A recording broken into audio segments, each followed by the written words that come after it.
We're looking live at Capitol Hill this morning, and that is where we are focused. Washington, because the top trade envoy from China, part of a delegation in Washington today, for 2 days of talks aimed at resolving the increasingly heated trade war between the U.S. and China. Donald Trump this week threatening even higher tariffs on billions of dollars on Chinese goods, and neither side at this point looks ready to back down. Ellen Morrow is going to be watching those talks for us, and there's Ellen in our Washington bureau this morning. Ellen, set up this first day, if you would. Well, Heather, it's an incredibly high-stakes day as this new round of talks gets underway. Up until the last few weeks, or even the last few days, it seemed like a deal was going to be reached. But we started to see some cracks earlier this week when President Trump said the U.S. would increase tariffs to 25% on $200 billion worth of Chinese goods if a deal isn't reached. And that appears to be a reaction on the part of the Americans to some last-minute negotiating by the Chinese. There are reports saying that the Chinese wanted to make changes to all 7 chapters of the draft agreement. The U.S. Trade Representative Robert Lighthizer then accused the Chinese of backtracking. So it's a very messy situation and certainly a much less hopeful tone as talks get underway again today. Listen to what President Trump had to say last night. By the way, you see the tariffs we're doing? Because they broke the deal. They broke the deal. So they're flying in. The vice premier tomorrow is flying in. Good man. But they broke the deal. They can't do that. So they'll be paying if we don't make the deal. Responded, Heather, promising it would retaliate in kind should the U.S. go ahead with further tariffs. If they don't reach a deal in the next few days, we are likely to see another round of tit-for-tat tariff increases on goods ranging from manufacturing equipment and car parts to seafood and handbags, and that will be felt by American consumers. Now, as of now, President Trump's tough stance does have support here in the United States, but that could weaken somewhat if these tariff increases, should they go ahead, start causing too much damage to American bottom lines. Ellen, thank you very much. Ellen Morrow is there in Washington, and I'm just looking at the computer as Ellen wraps up her report because it's interesting. We just got some trade figures, and as Peter Armstrong joins me, our senior business correspondent, interestingly, just out, the trade deficit that the U.S. has with China has fallen to its lowest point in 5 years. So we'll see if that is something that comes up in the course of discussion. And because Donald Trump loves to talk about trade deficits. It makes the heads of economists around the world explode because it's not a really good indicator of what's actually going on in the economy. A more important number is the Chinese numbers that came out yesterday or the day before. Chinese imports of U.S. goods fell 26% in the last year. And that hurts. And that hurts. U.S. business. Okay, Peter is here because we want to take Ellen's report and bring a little bit more analysis to it.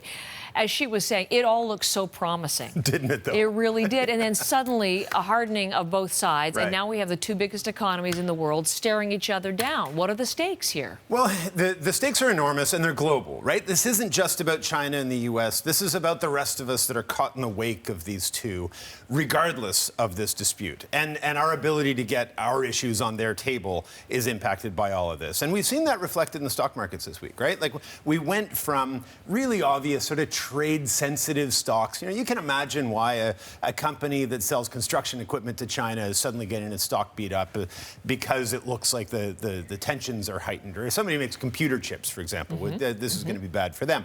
All of a sudden, we started to see more general stocks. I mean, Colgate got beat up on Tuesday. Why on earth would Colgate have a hard day? Well, only if that trade war escalates to a point where the global economy slows significantly, that all of a sudden people are just buying less stuff, including less toothpaste. You're not going to squeeze the last bits out of the bottom of the tube. That's what we're talking about here. This is the worst case scenario that people are worried about now. This is a very real scenario, right? That, I mean, if this trade dispute goes all the way that it could, if we get to a point where escalating tit-for-tat tariffs, remember tariffs are just a fancy word for tax, so it's the citizens and companies in each of those countries paying that tariff to their own government. If that escalates, we've been told that China's GDP could be shaved by as much as 1.5%.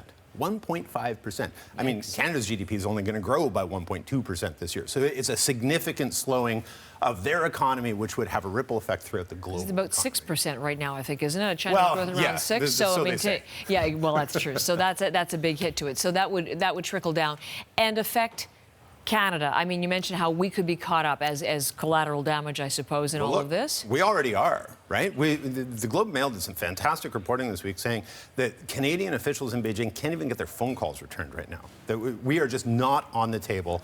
And from the people I've been speaking with, they've just been saying, listen, Canada isn't going to get its issues. And we've got a lot of issues. I mean, we have Canadians in prison there. We have Canadians on death row in China. Talking about that. We have billions of dollars in canola shipments. We have soy, like all of these things that are happening.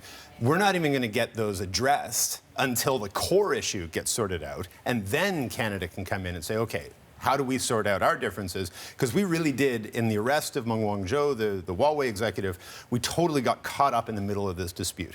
And how we get ourselves, how Canada gets itself out of that is a great mystery. And it's going to be a great diplomatic challenge for our officials here. And it looks increasingly like a challenge we're not even really going to get a crack at until after the U.S. and China sort out their differences. So what's happening in Washington today and potentially at least tomorrow has enormous global consequences for us all. With the clock ticking, tomorrow morning, 25% on $200 billion worth of Chinese goods. This is the crazy part. So, go back, and Ellen touched on this, that Tuesday or Wednesday of last week, we've been told quietly, some expectation that there might be a deal in principle signed in Washington by Friday, and that, there'd be some summit with Xi Jinping and Donald Trump down the road to finalize it. Those negotiations hardened somehow. Wall Street Journal has some really interesting reporting around what happened, that the Chinese misread some American sentiment and hardened their stance, expecting some concessions, didn't get it. The Americans hardened, they hardened, and it just sort of escalated. All of a sudden, by Monday morning, Mnuchin and Lighthizer, the secretary and the trade representative, went out and announced not only that they're going to impose these new rounds of tariffs by the end of the week, they announced it kicks in on Friday morning. I initially thought it was I misread it, that it must be Friday night because they're negotiating Thursday, Friday. No. In the middle of these negotiations, Thursday, Friday night, or Thursday night, Friday morning, midnight, these new tariffs will kick in. So this is heightened stuff. And as I say, the stakes are enormously high. Okay. Thanks for coming in. Nice to see you. Explaining why we're paying such close attention to this happening in Washington as of today. Senior business correspondent Peter Armstrong. Thank you, Peter. You bet.